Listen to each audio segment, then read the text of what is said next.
Ժրի արտահոսքի հետքերով շատ հետաքրքիր դիզայնով հյուրատուն է, հանգստի գոտի, շատ դուրս եկավ տարածքը, ուղղակի դրա համար սկսում եմ ես դրվագից։ Մի խոսքով ունենք արտահոսքեր, տարօրինակ, քանի որ արտահոսքերը սա երկրորդ ներքևն է գնում ու ընդ որում ինչ-որ զամիկանի ունենք, զամիկանի բառը հայերեն չգիտեմ, այսինքն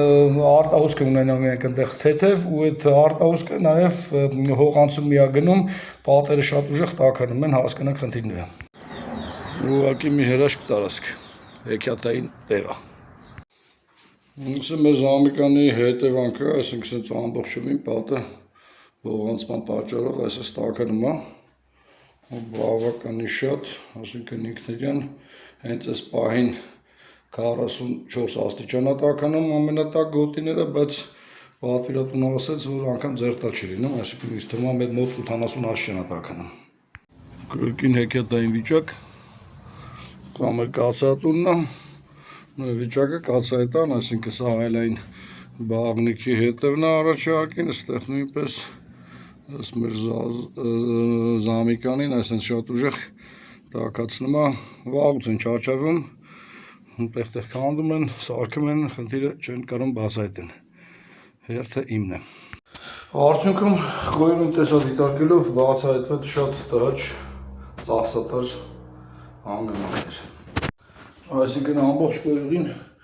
թարս է հավաքած, այսինքն ռաստրուպկի վրա է մտած, մի խոսքով ջրի ուղղությունը, այսինքն մենք հիմա թարս ենք սա տեսնում, այս արանքներով ջուրը անընդհատ արտահոսում է, ու քանի որ ի սկզբանե եկա այս մեխանիզմը չէր աշխատում, այսինքն ինքն իրան անընդհատ համալրում էր, այսինքն ջուրը ոչ թե մենակ բաց թողելուց էր հոսում, այլ անընդհատ մի խոսքով ունիտազի բաճոկը չէր աշխատում։ Այսինքն պատճառը եղել է չաշխատող բաճոկը, որ անընդհատ 24 ժամ համալրել է, անընդհատ հոսել է, թարս հավաքած հանգույցներով էլ այդ արտահոսել էր, այնքան էր արտահոսել, որ պատը արդեն խոնավացել էր ու